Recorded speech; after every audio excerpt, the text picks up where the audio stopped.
Hi all, welcome to real talks with Akhila. Identity ചുരുക്കി പറഞ്ഞാൽ വളരെ നല്ലൊരു ഡീസന്റ് ത്രില്ലർ പടം. ഒട്ടും മോശമല്ലാത്ത ഈ തുടക്കം 2025 ഉടനീളം മലയാള സിനിമയ്ക്ക് നിലനിർത്താൻ കഴിയട്ടെ. ഫോറൻസിക്കിന്റെ തന്നെ ടീമായ അഖിൽ പോളും അനസ് ഖാനും ചേർന്ന് എഴുതി സംവിധാനം ചെയ്ത് ടൊവിനോ നായകനായി എത്തുന്ന സിനിമ ഡോക്ടർ CJ റോയും രാജു മല്യത്തും ചേർന്ന് നിർമ്മിച്ച് ശ്രീ ഗോകുലം മൂവീസിന്റെ ബാനറിൽ തിയേറ്ററിൽ എത്തിയിരിക്കുന്നു. സിനിമാറ്റോഗ്രാഫി അഖിൽ ജോർജും എഡിറ്റിംഗ് ചെയ്തിരിക്കുന്നത് നമ്മുടെ 2018 ഒക്കെ എഡിറ്ററായ ചെമ്മൻ ചാക്കോയുമാണ്. ബാക്ക്ഗ്രൗണ്ട് സ്കോർ ചെയ്തിരിക്കുന്നത് ജെക്സ് ബിജോയാണ്. ആസ് യൂഷ്വൽ ആള് ഇത് നല്ലോണം ചെയ്തിട്ടുണ്ട്. സിറ്റുവേഷൻസിനൊക്കെ അനുസരിച്ചിട്ടുള്ള ബാക്ക്ഗ്രൗണ്ട് സ്കോർ ഒക്കെ ആയതുകൊണ്ട് നല്ല ഓഡിയോ ഇമ്പാക്റ്റും തിയേറ്ററിൽ തരാൻ സാധിച്ചിട്ടുണ്ട്. സിനിമയിലേക്ക് വരുവാണെന്നുണ്ടെങ്കിൽ ഇതങ്ങനെ ഭയങ്കര സംഭവമായിട്ടുള്ള ഭയങ്കര എക്സ്ട്രാ ഓർഡിനറി ആയിട്ടുള്ള സിനിമയൊന്നുമല്ല. ഒരു നോർമൽ ഇൻവെസ്റ്റിഗേറ്റീവ് ത്രില്ലർ സിനിമയാണ്.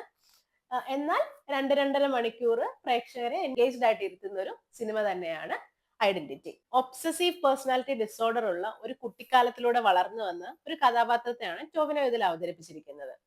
അത്യാവശ്യം നല്ല എഫേർട്ട് എടുത്ത് ആള് പ്രിപ്പറേഷൻസ് ചെയ്തിട്ടുണ്ടെന്നുള്ളത് നമുക്ക് ഇതിന്റെ ഔട്ട്കം കാണുമ്പോൾ തന്നെ മനസ്സിലാവും. ടൊവിനോയ്ക്കൊപ്പം ത്രൂ ഔട്ട് കട്ടയ്ക്ക് നിൽക്കുന്ന ക്യാരക്ടറാണ് ഇതിൽ വിനയറായിക്കുള്ളത്.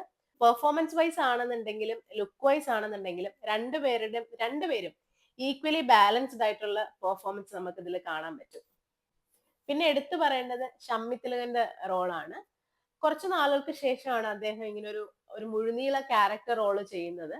അദ്ദേഹത്തിന്റെ ഡബിങ് ഒക്കെ പിന്നെ നമുക്ക് എല്ലാം അറിയാവുന്നതാണ്, അത്ര ഗാംഭീര്യമുള്ള സൗണ്ട് ആണെന്നുള്ളത്.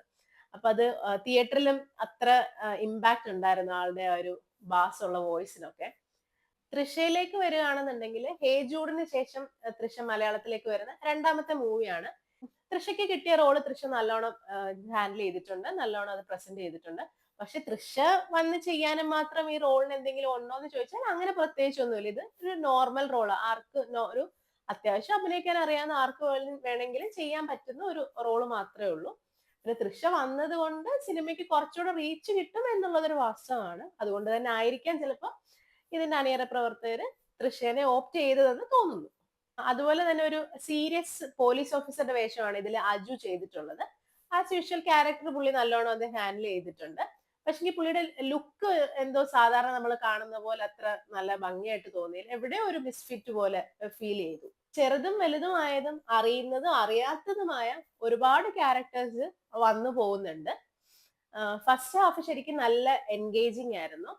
നല്ല ക്ലീൻ ആയിട്ട് ഫസ്റ്റ് ഹാഫ് എടുത്തിട്ടുണ്ട്. നല്ല പ്ലോട്ട് ഒക്കെ നല്ലോണം പോകുന്നുണ്ട്. പക്ഷെ സെക്കൻഡ് ഹാഫിലേക്ക് വരുമ്പോഴത്തേക്കും ക്യാരക്ടേഴ്സിന്റെ എണ്ണം ഒരുപാട് കൂടുകയും നമുക്ക് എവിടേക്കോ ഭയങ്കര കൺഫ്യൂസിങ് ആവുന്ന പോലെയും എവിടേക്കോ നമുക്ക് കണക്ട് ആവാതെ പോകുന്ന പോലെ ഫീൽ ചെയ്യുന്നുണ്ട്. ശ്രദ്ധിച്ച് കഷ്ടപ്പെട്ടിരുന്ന് എന്താണ് ഇതിൽ നടക്കുന്നത് നമ്മൾ മനസ്സിലാക്കാൻ അത്ര എഫേർട്ട് ഇട്ട് നമ്മൾ എന്താ നടക്കുന്നതെന്ന് മനസ്സിലാക്കേണ്ട ഒരു ഫീല് പലയിടത്തും സെക്കൻഡ് ഹാഫിലേക്ക് വരുമ്പോഴത്തേക്ക് തോന്നുന്നുണ്ട് സിനിമയിൽ.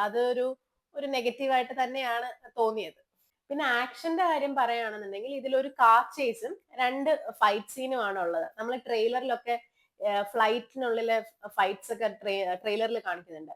ആ ഫൈറ്റ് ഒക്കെ ഇത് നല്ലോണം കൊറിയോഗ്രാഫി ചെയ്തിട്ടുണ്ട്. യാനിക് ബെന്നും ഫീനിക്സ് പ്രഭുവും ഇവർ രണ്ടും ചേർന്നിട്ടാണ് ആക്ഷൻ കൊറിയോഗ്രഫി ഇതിൽ ചെയ്തിരിക്കുന്നത്. മൊത്തത്തിൽ പറയുകയാണെന്നുണ്ടെങ്കിൽ ടെക്നിക്കലി നല്ല ക്വാളിറ്റി മേക്കിംഗ് ഉള്ള ഒരു സിനിമ തന്നെയാണ് ഐഡന്റിറ്റി. ഇൻവെസ്റ്റിഗേറ്റീവ് ജാനറിലുള്ള സിനിമകളൊക്കെ കാണാൻ ഇഷ്ടപ്പെടുന്നവർക്ക് ധൈര്യമായിട്ട് ഒരു വൺ ടൈം വാച്ച് ആയിട്ട് കാണാൻ പറ്റുന്ന സിനിമയാണ്.